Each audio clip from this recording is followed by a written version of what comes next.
ठीक है, चलो तो शुरुआत करते हैं। देखिए, ये मेरी मैथ के लिए पहली वीडियो है पी वाई क्यू में। पी वाई क्यू में परसेंटेज को लेंगे हम, परसेंटेज, प्रतिशत। प्रतिशत के बारे में वैसे तो आप जानते होंगे, अगर नहीं जानते होंगे तो कुछ दिन बाद मैं 2-4 दिन या 10-5 दिन बाद बैच लेके आने वाला हूँ। बिल्कुल जीरो से शुरुआत करेंगे हम, जो आपको हर एग्ज़ाम के लिए तैयारी करा सकूँगा। ठीक है, हर एग्ज़ाम के लिए तैयारी कराऊँगा।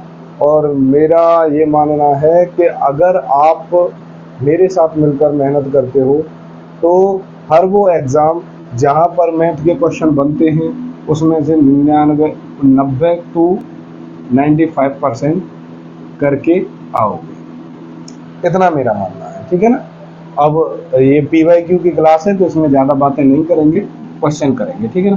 परसेंटेज का थोड़ा बहुत आपको ये ज्ञान तो होना ही चाहिए। 1/2 को 50% लिखते हैं। ठीक है, 1/3 को 33.33%, 1/4 को 25%, और 1/5 को 20%, और 1/6 को 16.2/3%, या फिर इसको ऐसे भी लिख सकते हैं 16.66%। ठीक है ना। 1/7, 1/7 का क्या होता है? 1/7 का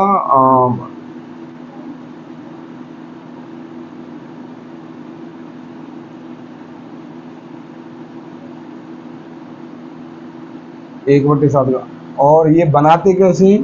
जैसे 1/7 गुणा 100 कर लीजिए, यानी कि 7 एकम 7, और 7 या 21, 7 चौ 28, 7 चौ 1/7 का 14 सही 2/7%। 1/8 का 1/8 का 12.5%।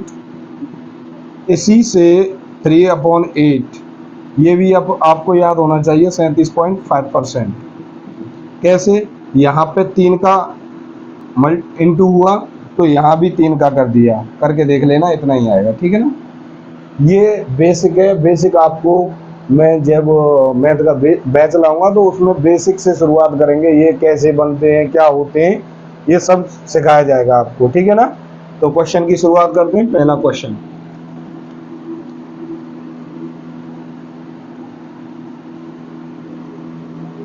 Question number 1।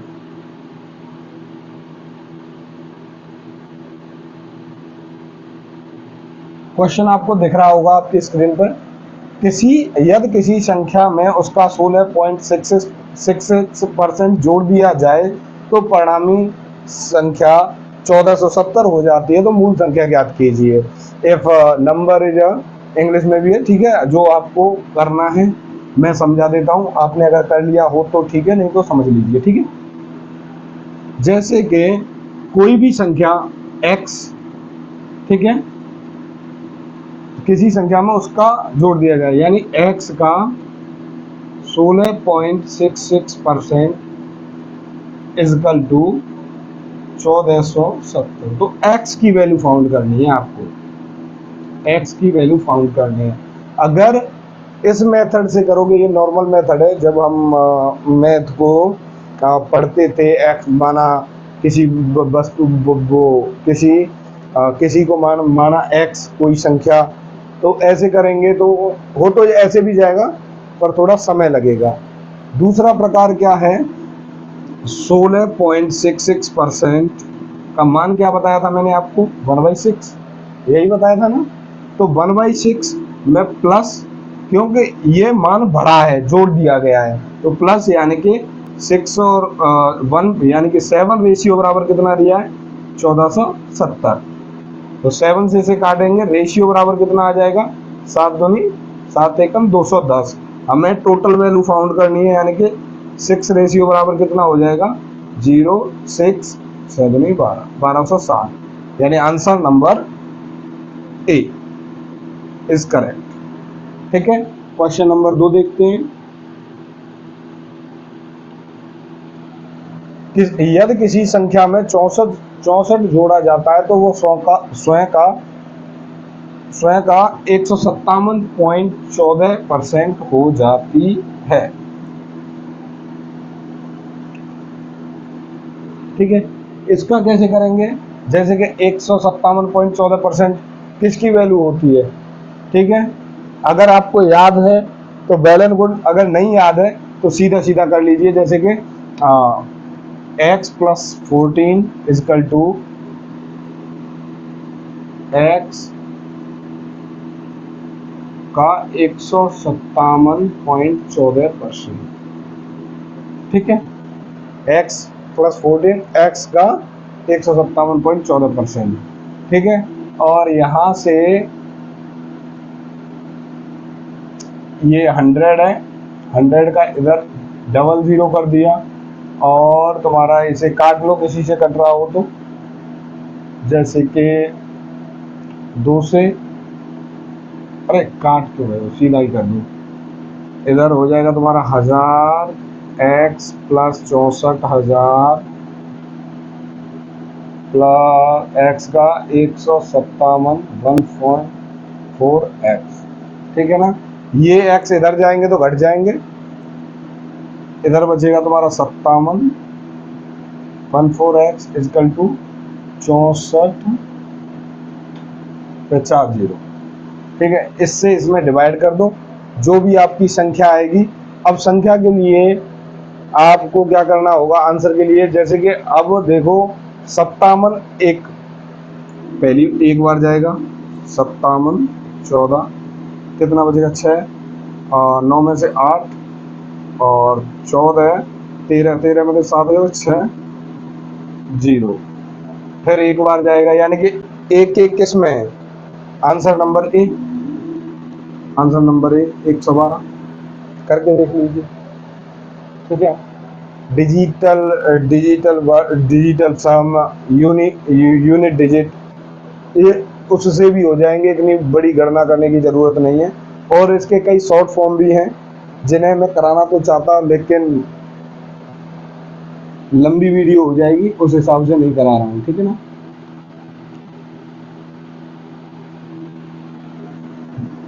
अगला क्वेश्चन, यदि ए का वेतन बी के वेतन से 25% अधिक है, ए का वेतन बी के वेतन से 25% अधिक है, रेशियो बना लो 5:4। ठीक है, तो बी का वेतन, यानी बी का वेतन ए के वेतन से कितने प्रतिशत कम है? ए के वेतन से कितने प्रतिशत कम है? 20%। ठीक है, और इसका दूसरा तरीका भी होता है, जैसे शॉर्ट फॉर्म में अगर मैं समझा दूं, जो दिया है डिक्रीज या इंक्रीज, क्या दिया है? अधिक है, यानी कि प्लस 25 दिया है, 25 को ऊपर ले लो, 100 में प्लस कर दो, गुणा 100, 25 पंजे 125, यानी 20%। यही अगर दिया होता ए का वेतन बी के वेतन से 25% अधिक है, अधिक तो दिया, ये कम है, तो हम क्या करते? 25 को ऐसे ही लेते, और 75 इंटू 100, 25 थी 75, यानी कि 33.33%। ये ट्रिक है, ट्रिक वगैरह से मत जाया करो, हमेशा क्वेश्चन ऐसे सॉल्व करो, इसमें स्पीड इतनी कर लो ट्रिक की जरूरत ना पड़े। कभी कभी क्या होता है ट्रिक वगैरह धोखा दे जाती है एग्जाम में। हाँ, ट्रिक भी होनी चाहिए, हर क्वेश्चन की ट्रिक होती है, ट्रिक भी सिखाई जाएंगी आपको, पर कोशिश ये रहेगी, चीनी की कीमत में 20% की वृद्धि होती है, खर्च को समान रखने के लिए एक परिवार को अपनी खपत में कितने प्रतिशत की कमी करनी होगी? ये मैंने जो वीडियो डाल रहा हूँ, इसका उद्देश्य इतना सा है कि जो 2-4 वीडियो डाली जाएंगी उससे ये बताने के लिए है कि मैं जो मैथ का बैच लाने वाला हूँ उसमें आपको कैसे क्वेश्चन प्रोवाइड कराऊंगा, कैसे क्वेश्चन कराए जाएंगे, ये उस वजह से है। ये PYQ सीरीज है, इसमें 5 से 10, 10 से 15 क्वेश्चन पर डे कराऊंगा मैं आपको। और जैसे लगेगा मुझे बच्चे जुड़ने लगे तो मैं मैथ का 0 लेवल से मैथ की शुरुआत करूंगा, मैथ और रीजनिंग, ठीक है ना।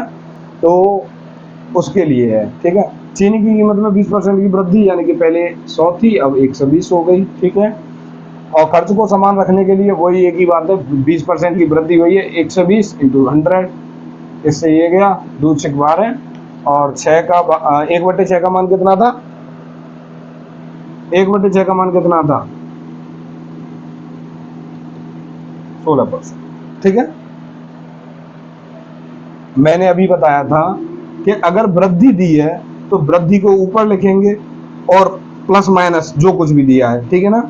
और नीचे 100 में अगर प्लस दिया है तो प्लस कर देंगे, अगर माइनस दिया है तो माइनस कर देंगे, इंटू 100 इक्वल टू 16.66%, ठीक है। अगला क्वेश्चन,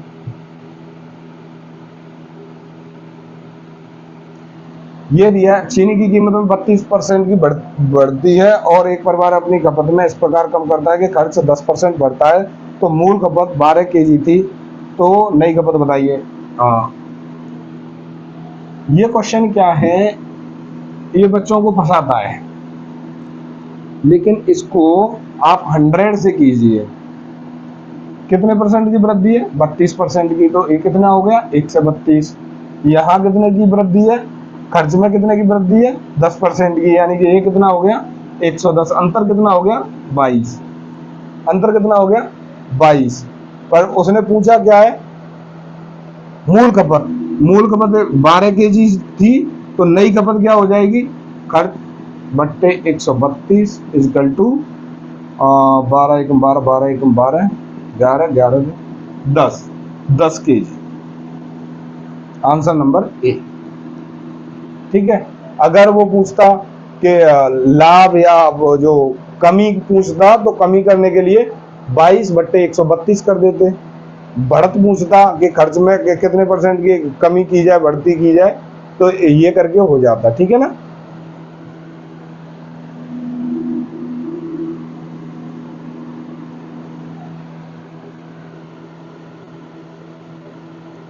एक व्यक्ति की आय में 75% खर्च करता है, यदि उसकी आय 20% की वृद्धि और 20% की वृद्धि बचत में, तो उसके खर्च में परिवर्तन बताइए। देखिए 100, ठीक है, में से ये इनकम हो गई उसकी, 75 खर्च कर रहा है, ठीक है, तो बचा कितना रहा होगा 25। इनका अगर रेशियो बनाते हैं 1, 3, 4, और इन्हें सॉल्व करने के लिए 2 जीरो लगा लो, ठीक है। अभी बताऊंगा मैं कैसे किया है ये, ठीक है ना। ये क्या हो गया एक्सपेंडिशन और ये सेविंग, ये प्लस, ठीक है, इनकम, एक्सपेंडिशन और सेविंग। और तुम्हारा आय में 20% की वृद्धि, यानी कि 120%, यानी कि इससे बट्टे में 100 करेंगे तो ये 12 चौ 48, 480 इजिकल टू बचत में 20% की, यानी 120, ये कितना हो जाएगा 120 प्लस कितने की जरूरत और पड़ेगी 360 की, यानी कि ये कितनी की बढ़त हुई है 360 की, तो 60/300 इजिकल टू 100, 20%, 20% इंक्रीज, ठीक है ना, ऑप्शन नंबर ए। अब आप सोचोगे भैया अगर ऐसे करेंगे तो बहुत समय लगेगा, लेकिन लगता नहीं है। जैसे कि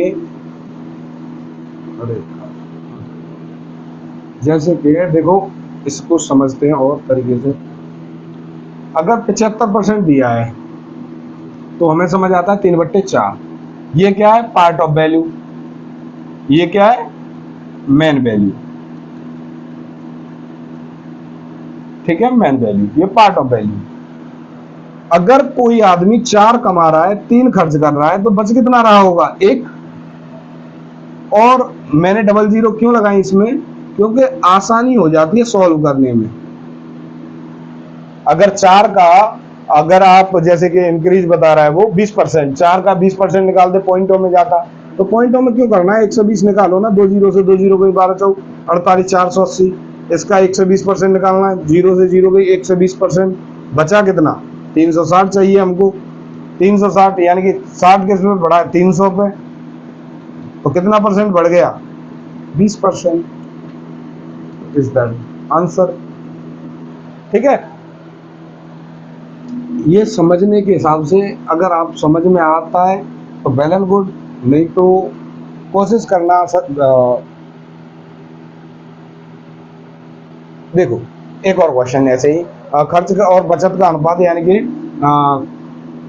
ये इनकम हो गई, ये एक्सपेंसिव हो गई, ये सेविंग हो गई। ठीक है ना, saving plus expensive is equal to income. ठीक है ना, बचत और खर्च और बचत का अनुपात, यानी कि 5 और 3 खर्च कर रहा है। ठीक है ना, तो कमा कितना रहा होगा वो 8 कमा रहा होगा, 0 0 कर लो यहाँ पे। तो उसकी आय में 15% की वृद्धि, यानी कि 115 और 12 की 2 और 8 920, 8 5 40 और 8 5 4 12। ठीक है, ये निकाल लोगे ना 115%। इसका खर्च में 9% की वृद्धि, यानी कि 109%। इसका 109% निकालेंगे तो 45 और 545, तो बचा कितना, यानी कि 5 बचेगा, यहाँ 5 बचेगा और 12 8 बचेगा और 4 बचेगा, यानी कितने की वृद्धि हुई है 185/300 गुणा 100। 3 6 18 और 3 एकम 3, 2/3। अरे यार गलत कर दिया क्या कुछ? 4 और 5 9, अरे ठीक, घटा गलत दिया। 3 आएगा यहाँ, 3 आएगा, यानी 85 की वृद्धि होगी। 3 दूनी 6, 3 8 24, फिर भी गलत आ रहा है क्या? 0 में से 5 गया, 5 बचेगा, 12 में से 4 गया, अरे शिट, 11 में से 7 बचेगा यहाँ। ठीक है, अगर कोई आदमी 920 कमा रहा है, 545 खर्च कर रहा है, तो बचेगा कितना उसका 5 बचेगा, और ये 11 11 4 7 बचेगा, और ये 8 8 8 में से 5 गए तो 3 बचेगा। 375। वृद्धि कितने की होगी 75 की। सॉरी, वो घटाने में मिस्टेक हो जाती हैं। ठीक है ना, गलतियाँ होती हैं, आप पर भी होती होंगी, मेरे पर भी होंगी, मैं कोई भगवान नहीं हूँ। ठीक है, और 25 आंसर कितना हो जाएगा 25%। 3 दूनी 6, 3 पंजी 15। ठीक है ना, 25% की वृद्धि, यानी आंसर नंबर ए। ये लास्ट सवाल और है आपके लिए।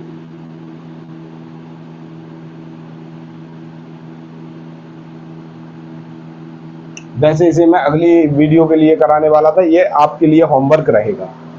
ये क्वेश्चन नंबर 8, ये SW, यानी कि आपको आंसर टाइप करना है। किसमें टाइप करेंगे आप? कमेंट बॉक्स में, कमेंट बॉक्स में। ठीक है, और मेरे कहने का मतलब ये है कि अगर वीडियो अच्छी लगी हो तो वीडियो को लाइक, सब्सक्राइब एंड शेयर कर देना। ठीक है, और अगर आपको यहाँ पे कोई परेशानी आती है, जैसे कि मैंने जो PYQ कराए, अगर उसमें कुछ समझ में नहीं आता है तो आप कमेंट कीजिए, मैं जितना जल्दी हो सकता है, क्योंकि अभी ये PPT बनाने के लिए लगा हुआ हूँ मैं। हर क्लास में कम से कम हर टाइप के 10 से 15 क्वेश्चन, यानी कि एक सब्जेक्ट, जैसे कि परसेंटेज है, परसेंटेज पे 200 150 200 क्वेश्चन करा के आपका परसेंटेज 0 से हाई लेवल तक ख़त्म।